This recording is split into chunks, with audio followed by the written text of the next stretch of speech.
Hey everyone, this is Keith Scott from out in Sydney, Australia. I'm one of the voices of Bullwinkle J. Moose. It's time to watch Relentless and Unstoppable.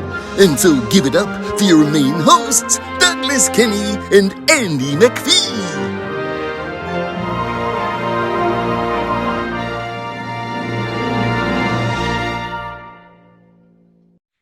Oh, Ben Chaplin. I mean, we had a wonderful time working together. I didn't know Ben before we did the movie, but we became great friends while we were shooting, and he's just a terrific actor. And I don't know if you've seen September 5th that just came out in the theaters now about the terrorist attack in Munich, the Munich Olympics, and he plays a TV producer in that, and he's brilliant in it. He's so good, and I wrote him an email the other day after I saw the film.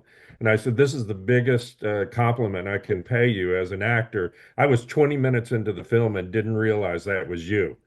He had transformed so much into that character. I was like, "Oh my God, that's Ben."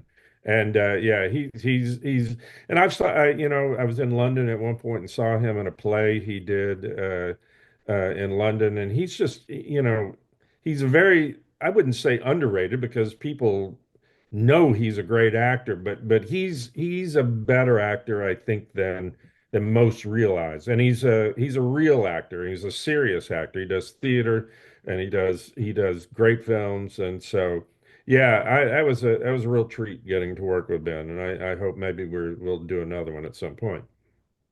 Definitely. Were there any scenes in the movie that were shot by accident, but they still worked for the scene or for the story? Oh, that happens in every movie. I'm sure there is. I mean, off the top of my head, it's been a while since we shot. So off the top of my head, I can't remember, but it happens. It happens every time. There's always some mistake, and that's why, by the way, a little director's trick for those out there interested in that is, you know, I always wait to say cut. Because I want to see if something else will happen, even after when the scene as it's written may be over. Sometimes you do get great stuff that will just happen with the actors because they'll just keep going until you say cut. Even if there's nothing written, they'll just keep going and staying in character. And so I oftentimes just and will let the camera roll because you get some great stuff. Yeah, definitely. It can happen in plays, as well. You know what I mean? Yeah. Oh yeah, then sometimes happy accidents can be great. Yeah.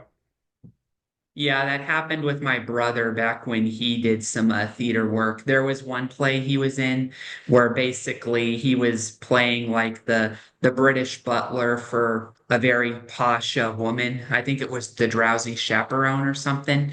And there's a scene where his chaperone, is violating prohibition in the story, and so her butler has to hand her some wine to drink in a wine glass.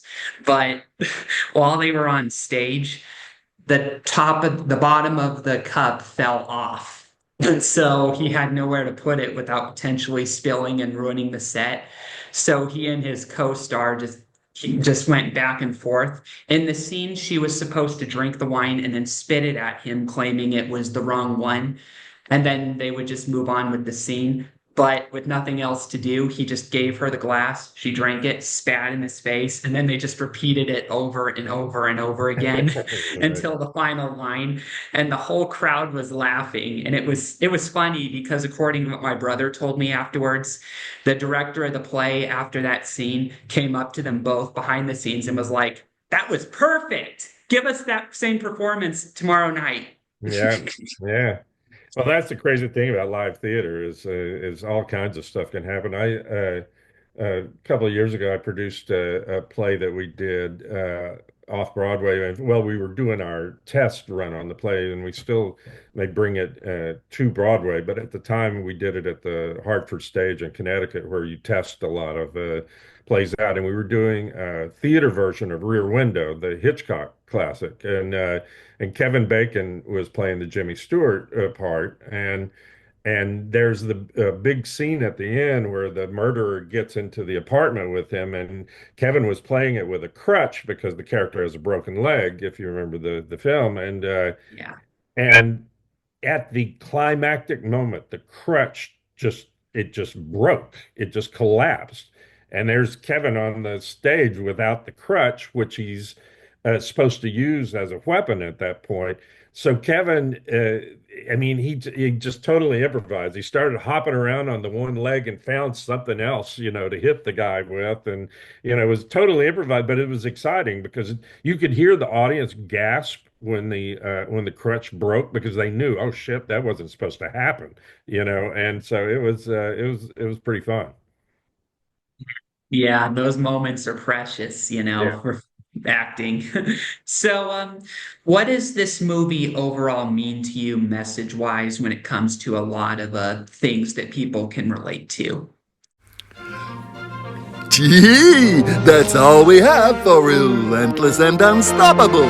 So tune into the next episode to hear more amazing stories from amazing guests. This is Keith Scott from Sydney, Australia saying so long, and I'm smarter than the average bear. Gee.